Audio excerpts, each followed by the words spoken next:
তখন বড় বড় সাহাবায়ে আজমাইনদের কাছে প্রস্তাব পাঠালেন, কে হইতে পারে খলিফা।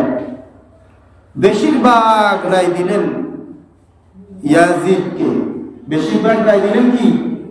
ইয়াজিদকে। ইয়াজিদ হলো হযরত মুয়াবিয়া রাদিয়াল্লাহু তাআলা আনহুর ছেলে।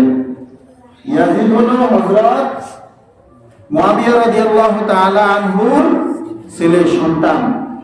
সকলে বেশিরভাগ রায় দিল ইয়াজিদকে।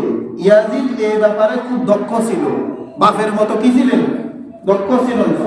পরবর্তীতে ঘটনাক্রমে হযরত হুসাইন রাদিয়াল্লাহু তাআলা আনহুর সাথে বিচ্ছেদ হওয়ার কারণে, এই ঘটনাটা তো আপনারা অনেকবার শুনছেন, শহীদে কারবালা যে ঘটনাটা ঘটছিল, এটা আমি বলবো ইনশাআল্লাহ আগামী সপ্তাহে।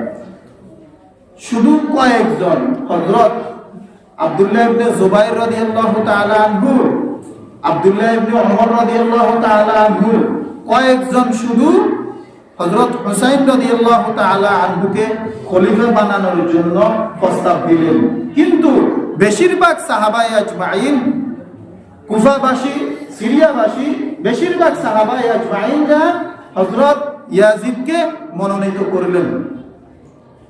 হযরত মুয়াবিয়া বলেন যে এই ব্যাপারে তোমরা এত তাড়াহুড়া করিও না, একটু চিন্তা ভাবনা করো।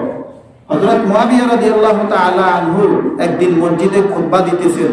খুতবা দেওয়ার সময় হযরত মুয়াবিয়া রাদিয়াল্লাহু তাআলা আনহু আসমানের দিকে তাকাইয়া হাত উঠাইলেন, ও রব্বে কারীম, আমি যদি আমার পুত্রর প্রতি মহব্বত ভালোবাসা হিসাবে আমি আমার সন্তান ইয়াজিদকে খলিফা হিসাবে মনোনীত করে থাকি, পদ দেওয়ার জন্য যে আমি যে চেষ্টা করতেছি, যদি আমার ছেলে হিসাবে দিয়ে থাকি, মহব্বতে পড়ি, ভালোবাসায় পড়ি, তাহলে তুমি তাকে উঠাই নিয়ে নাও, তার মৃত্যু দান করো, তাকে তুমি উঠাই নিয়ে নাও, উঠাই কি করো?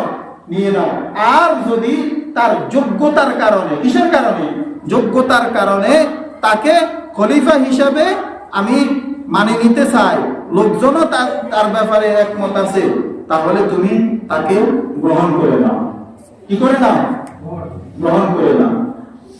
আর আরেকদিন দোয়া করে, ও রব্বে কারীম, আমি যদি আমার পুত্রের, যে আমার সন্তান হিসেবে যে আমার ভালোবাসা আছে, মহব্বত আছে, ওই ভালোবাসা হিসেবে যদি আমি ইয়াজিদকে যদি ক্ষমতা দিয়ে থাকি, খলিফা হিসেবে নিযুক্ত করে থাকি, তাহলে তুমি তাকে ব্যর্থ করিও। কি করিও? ব্যর্থ করিও। আর যদি তার